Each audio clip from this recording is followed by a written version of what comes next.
Hello students, today we are going to see energy stored in magnetic field. Energy stored in magnetic field. We know Faraday's first law. काय लिहिताय? बंद करा. इकडे लक्ष पाहिजे. लिहायचं नाही. लिहिण्यासाठी आलेले हे ही लास्ट बंद कर म्हणा तिला. काय करते? बंद करते. हे महत्वाचं नाही वाटत का? तर बघा, energy stored in a magnetic field साठी आपल्याला एक्सप्रेशन बघायचं आहे. तर फॅरेडेज फर्स्ट लॉ आपल्याला माहित आहे. ईएमएफ केव्हा कॉइल मध्ये तयार होतो आणि किती तयार होतो हा फॅरेडेज सेकंड लॉ आहे. मग केव्हा तयार होतो? whenever there is a change in magnetic flux linked with the coil. म्हणजे असा मॅग्नेटिक फ्लक्स मध्ये बदल होत असेल आणि तो फ्लक्स कोणाच्या लिंकिंग मध्ये आहे? कॉइलच्या जवळ आहे किंवा त्याच्यावर आघात होत असेल, then EMF is produced or induced in that coil. बरोबर? हा फर्स्ट लॉ आपण शिकलेलो आहे. तर बघा, we know म्हणजे हे आपल्याला माहित आहे, whenever there is a change in magnetic flux in a coil, त्या कॉइल वर जो फ्लक्सचा आघात आहे तो बदलणारा पाहिजे, जास्त कमी जास्त कमी. then that coil causes an induced EMF. तर त्या कॉइल मध्ये EMF इंड्यूस होतो किंवा तयार होतो. the induced EMF so produced, आणि तो जो इंड्यूस्ड EMF, आता बघा हा मॅग्नेट आणि ही कॉइल की जी त्या मॅग्नेटच्या लिंकिंग मध्ये आहे आणि हा गॅल्व्हनोमीटर, बरोबर? तर जेव्हा मॅग्नेट जवळ येणार त्यावेळेला मॅग्नेटिक फ्लक्स इन्क्रीज होतो, दूर जाणार तेव्हा मॅग्नेटिक फ्लक्स डिक्रीज होतो. म्हणजे increase decrease that is change of magnetic flux linked with the coil that causes an induced EMF in the coil.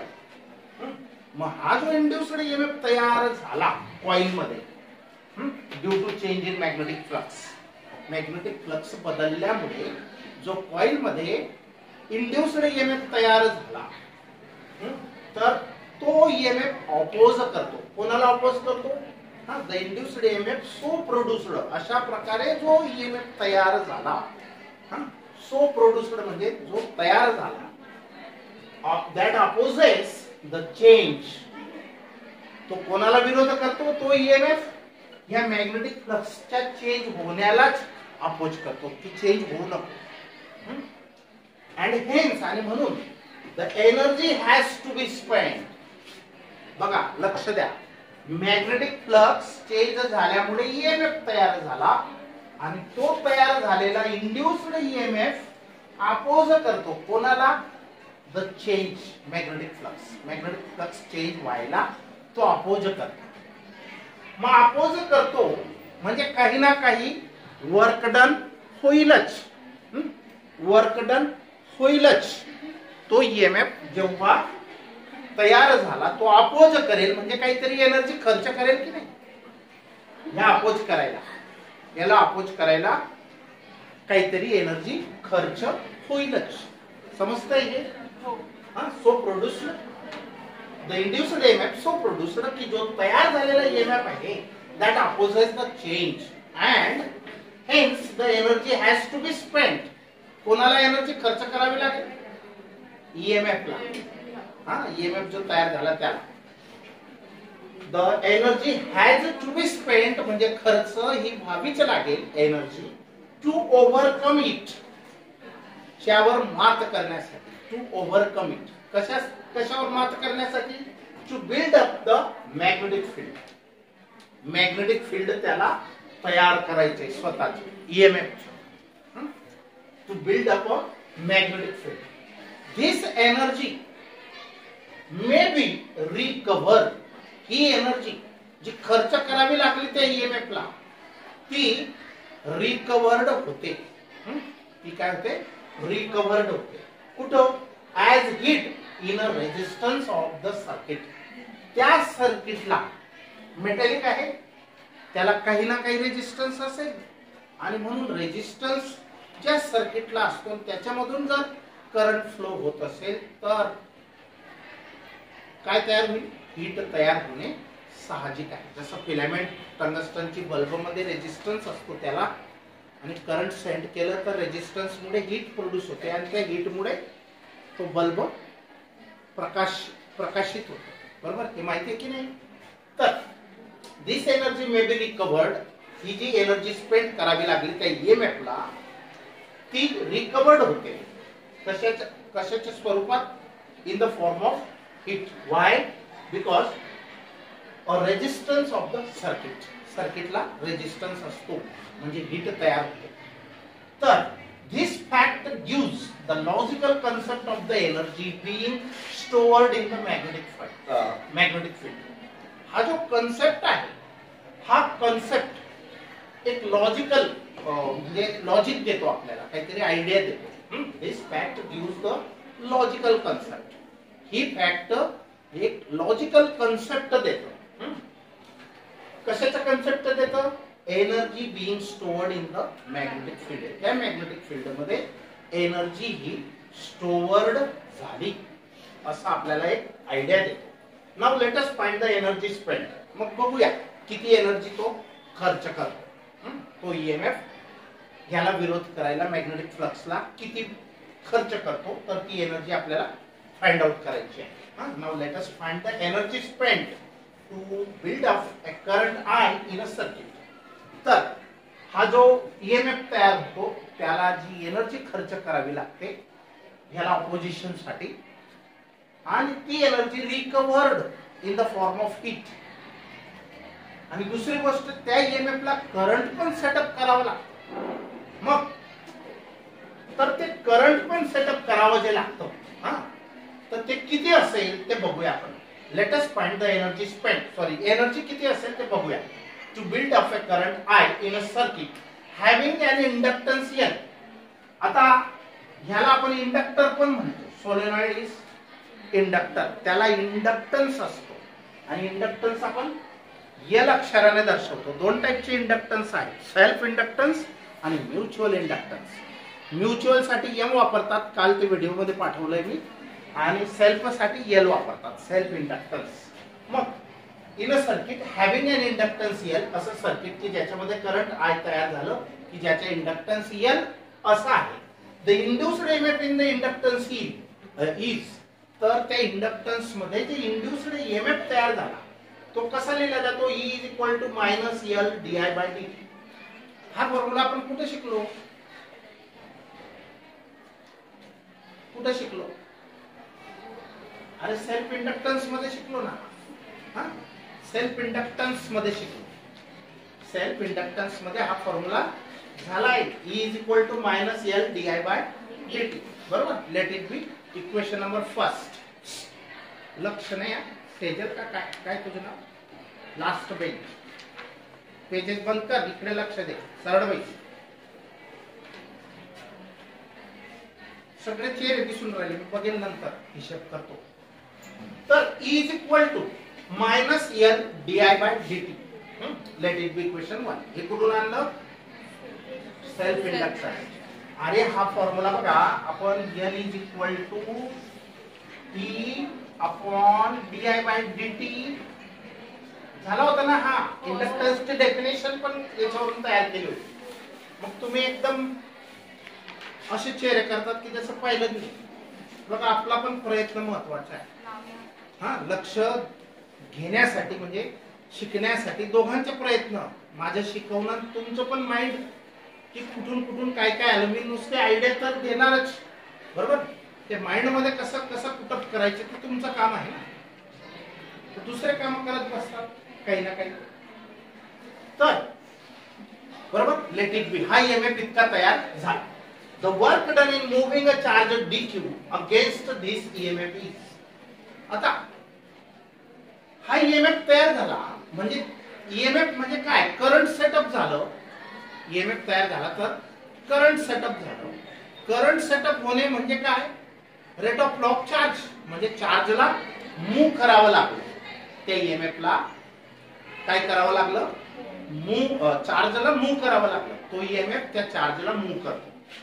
आता ईएमएफ मुळे करंट तयार होतो हे आपण शिकलेलो आहे. मग करंट म्हणजे काय, rate of flow of charge. मग करंट सेटअप झालं एवढ्या इंडक्टन्स मध्ये, जे करंट सेटअप झालं म्हणजे चार्ज फ्लो करावा लागला ना ईएमएफ ला. चार्ज फ्लो झाला म्हणजे करंट तयार झालं. तर मग चार्ज समजा आपण a very small charge D Q, एवढा चार्ज मुव्हिंग करताना जे वर्क डन झालं ते कसं फाइंड आउट करणार, dw is equal to minus E D Q. आता हे कसं कुठून आणलं, कोण सांगेल, हा फॉर्म्युला कुठून आणला. ईएमएफ चा formula work done per unit charge पण असतो. काय असतो, work done per unit charge. मग हा डीडब्ल्यू हा डीक्यू, छोटा वर्क डन किंवा छोटा चार्ज मूव्ह झाला. मग बघा हा ई इंटू डीक्यू, आणि हे ऑपोजिट असतात म्हणून minus sign. D W is equal to E into D Q. बरोबर. आता हे कसं आलं समजलं. मग आता दोन ठिकाणी ईएमएफ ची व्हॅल्यू ही इथं पुटअप करूया. डीडब्ल्यू फाइंड आउट करायचं आहे आपल्याला, वर्क डन फाइंड आउट करायचे. तर डीडब्ल्यू इज इक्वल टू या ई ची व्हॅल्यू मायनस टाकायची. हा मायनस आहेच, लक्ष द्या, हा मायनस साइन आहेच, फक्त ई ची व्हॅल्यू अजून मायनस आहे. मग हा मायनस ने हा मायनस काय होईल, plus L D I by D T. ह्याची व्हॅल्यू काय पुटअप करणार आपण, मायनस मायनस, समजलं ना. हा मायनस आणि ई ची व्हॅल्यू अजून minus L D I by D T. बरोबर. Minus and into D Q, जसाच्या तसा. Minus minus becomes plus, plus L D I by D T into D Q. बरोबर. आता पुढच्या स्टेपला बघा, फक्त डी आय वेगळा केला आणि डी टी वेगळा केला. ऍडजस्टमेंट बघा, हा डी टी याला डिवाइड केला, D Q by D T. D I separate केला, एल जसाचा तसा. आता हे करण्यामागे काय हेतू आहे, हे करंट आहे. बरोबर. हे काय आहे, D Q by D T is nothing but current. Q म्हणजे charge, D by D T म्हणजे rate. Rate of flow of charge is called a current. हे लिहिले बघा. मग याची व्हॅल्यू आय टाकूया. हे जसंच्या तसं एल इंटू डी आय आणि हा आय. ओके. मग हे वर्क डन आपण फाइंड आउट केलं. पण हे छोटं वर्क डन, फक्त डीक्यू एवढा चार्ज मूव्ह करायला इतकं वर्क डन झालं.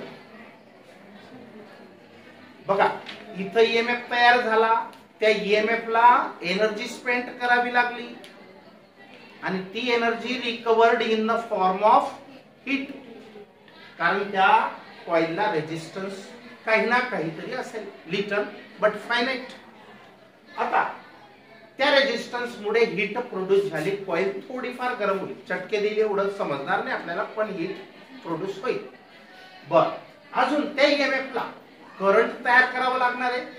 ईएमएफ तयार झाला म्हणजे current is setup in the coil. Current म्हणजे फ्लो ऑफ चार्ज, म्हणजे चार्ज मूव्ह झाला सर्किट मध्ये.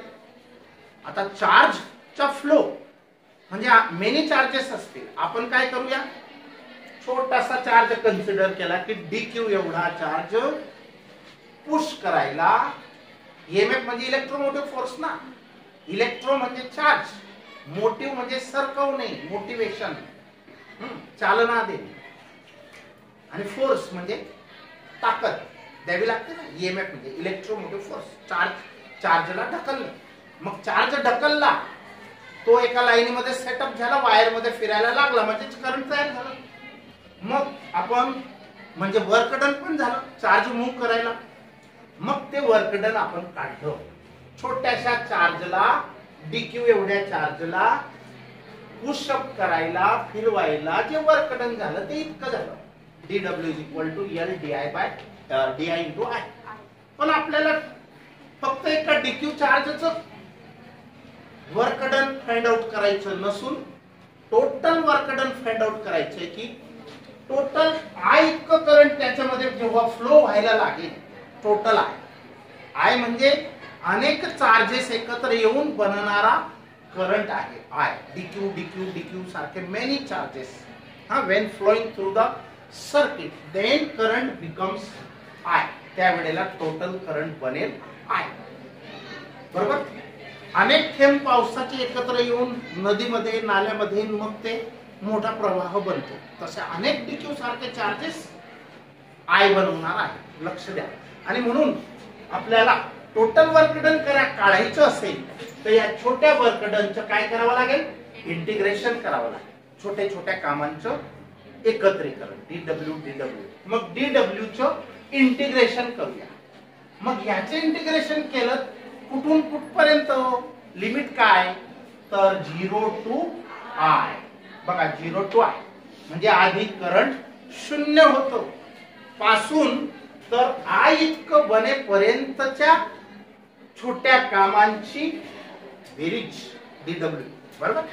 मग आता टोटल वर्क डन मिळणार आहे आपल्याला डब्ल्यू. कॅपिटल म्हणजे total work done. Total I current form होण्यासाठीचं टोटल वर्क डन डब्ल्यू.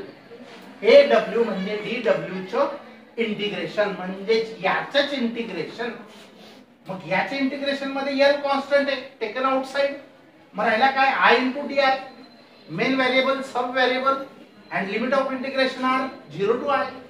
मग याचे इंटिग्रेशन काय निघेल? I square by 2. बरोबर. याचे इंटिग्रेशन आय स्क्वेअर बाय 2 आणि हे limit as it is upper limit lower limit. समजलं हे कसं आलं? आता आपण हे लिमिट कसे अप्लाय करतो?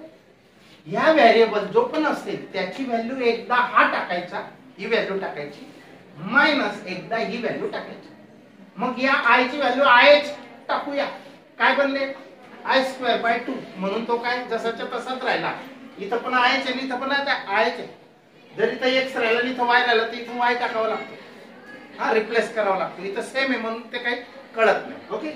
मग एकदा आय व्हॅल्यू टाकली आय ची, आय सेम आहे म्हणून आय स्क्वेअर बाय 2 मायनस एकदा 0 टाका 0 स्क्वेअर बाय 2. आता हे 0 चे. बरोबर. मग राहिलं काय? L I square by 2. याच्यातला हाफ पुढे लिहिला half of L I square. बरोबर. मग W is equal to half of L I square. हे work done nothing but stored energy stored in the magnetic field आहे. आपण वर्क डनचा काय use करतो? इक्विव्हॅलंट. कोणाचे इक्विव्हॅलंट आहे? पहिले वर्क डन काढायची पद्धत असते जनरल फिजिक्स मध्ये. ते डायरेक्ट आपण जे कन्व्हर्शन होणार आहे एनर्जी मध्ये त्याच्यात करतो. बघा this is the energy stored in magnetic field.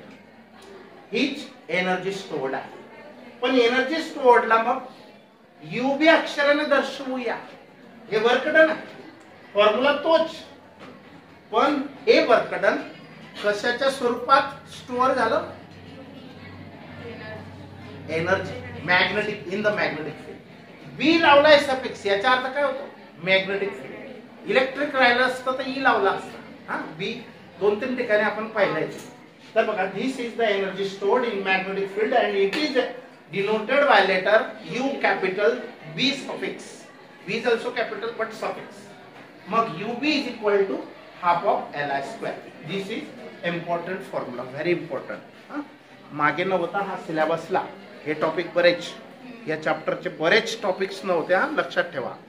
NCERT चे लेवलचे टाकलेले आहेत. नाव स्टॉप.